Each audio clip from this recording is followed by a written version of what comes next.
Всем привет, меня зовут Юлия Гендина, вы смотрите мой канал, посвященный интерьерному вязанию.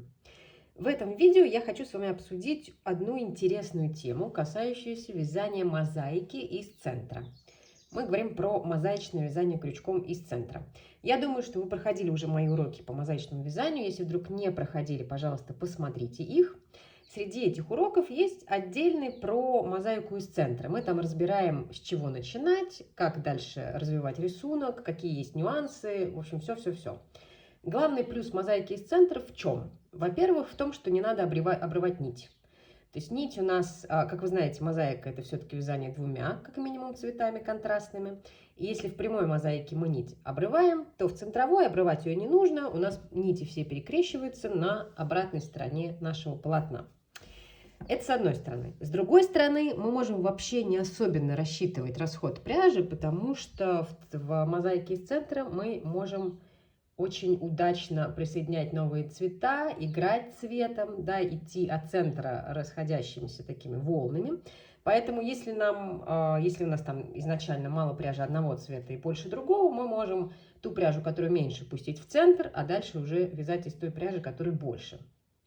То есть вообще сплошное удовольствие вязать из центра. Но что меня всегда волновало в вязании из центра, что я всегда видела четко расходящиеся линии. Почему? Потому что мы вяжем вот отсюда, у нас есть таких, по сути, 4 сектора, да, то есть мы квадрат делим на 4 части, и вот эти вот расходящиеся линии, они практически всегда были видны, и орнаменты, которые мы вписывали с вами в такие вот мозаичные квадраты, они часто очень распадались визуально на вот эти 4 сегмента, за исключением, пожалуй, звезды, там цветка, еще нескольких мотивов, в основном все равно это было вот такое вот разделение. И в какой-то момент мне очень стало интересно, можно ли вписать классический мозаичный орнамент, который предполагается для прямого вязания, вот в такой центровой. Что значит вписать? Это значит, чтобы вязать так, чтобы рисунок не прерывался, чтобы мотив, который у нас есть в прямом вязании, также бы выглядел и в центровом. И вот я хочу вам показать свои эксперименты на эту тему. Вот это первый мой эксперимент. Если вы приглядитесь, то основу рисунка составляют вот такие вот фигуры. То есть это фигура, у которой есть центральный такой элемент в виде креста, и по окружности этот крест обрамлен вот такими вот элементами. Я думаю, что вы узнали этот узор, он есть в моей книге по нескучному пледу. Так вот, если приглядеться, то кажется, что весь этот квадрат состоит из таких вот элементов. Да, вот этот элемент, вот этот элемент, и центральный этот же элемент, и вот еще один, и вот еще один. То есть кажется, что как бы мы ни посмотрели по горизонтали или по вертикали, там, по другой горизонтали, да, в любом направлении, даже по диагонали, все равно мы видим одну и ту же фигуру. Но если внимательно присмотреться, то фигуры, которые у нас идут по диагонали, чуть отличаются. В чем отличие? Отличие вот в этом центральном элементе. То есть если по боковым сторонам у нас в центре четко очерчен крест, то по диагонали у нас в центре вот такая вот фигура. Почему? Потому что это прибавки, да, потому что центровое вязание мы здесь вывязываем прибавки. Но в целом эффект достигнут. То есть если присмотреться, особенно чем больше будет увеличиваться квадрат, тем больше это будет видно, что у нас не прерывающееся практически полотно. То есть оно не делится на сегменты. Слегка-слегка можно глазом выделить, да, вот эти вот элементы, но из-за того, что они тоже очень удачно вписаны в нашу фигуру, создается впечатление, что мы вяжем единое полотно без всяких прибавок и без всего. Для чего это нужно? Ну, например, мы не хотим разделять орнамент какими-то полосками, да, мы хотим это сделать цельно, как будто бы мы вязали прямыми рядами. Например, представьте это в виде ковра, да, или того же самого пледа. То есть это выход для тех, кто хотел бы, например, использовать такой рисунок для всего полотна, не хотел бы секторального разделения, не хотел бы обрывать нить. Вот, пожалуйста, вы можете вязать тот же самый рисунок из центра. Или, еще даже более наглядный пример у меня для вас есть, я его показывала уже в одном из предыдущих роликов, но сейчас хочу остановиться поподробнее. Здесь это даже лучше видно. Эта схема, я вам ее давала совершенно точно для прямого вязания. И вот смотрите, я ее приложила на центр. вообще незаметно.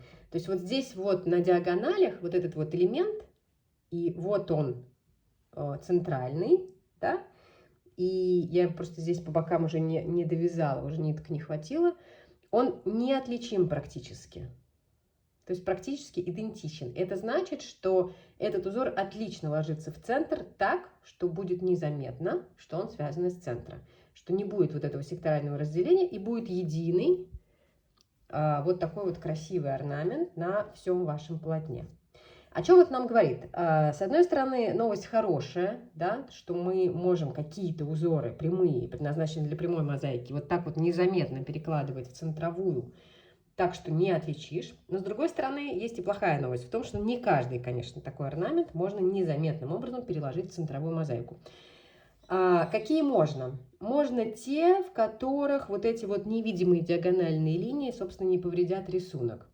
Ну, видно это не сразу, и, ну, то есть проще всего, конечно, перекладывать повторяющиеся геометрические.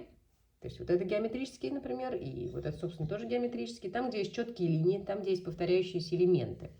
И важно еще смотреть, чтобы на вот этих предполагаемых диагоналях эти элементы, как бы сквозь них, да, четко по диагонали шли линии прибавок, чтобы можно было быть уверенным, что в месте, где вы их будете вывязывать, как раз у вас рисунок не повредится. Ну, то есть либо методом проб и ошибок пробовать, да, либо на рисунке все-таки смотреть. То есть можно взять вот какое простое решение есть. Можно взять готовую схему, выделить из нее визуально центр, попробовать из этого центра прям по схеме расчертить 4 линии и посмотреть, как они идут. Идут ли они симметрично, строго по центральным элементам рисунков, которые выпадают на эти линии, или нет, потому что если нет, то будет сложнее. И если да, уже надо пробовать и смотреть, не сильно ли исказится здесь рисунок. Видите, здесь не сильно исказился вообще. То есть если здесь у нас вот эти элементы все-таки отличаются, да, от центральных, то здесь вот эти элементы вообще практически не отличаются от тех, которые мы будем вязать по прямым сторонам квадрата. Это, возможно, вас как-то повеселит. Опять же, если вы не любите обрывать нить, возможно, это откроет вам новые какие-то перспективы. Я думаю, что очень много действительно орнаментов можно так вязать. Буду еще над этим работать. Вот просто хотела вам подсказать, что такое возможно. Желаю вам приятного вязания и будьте здоровы!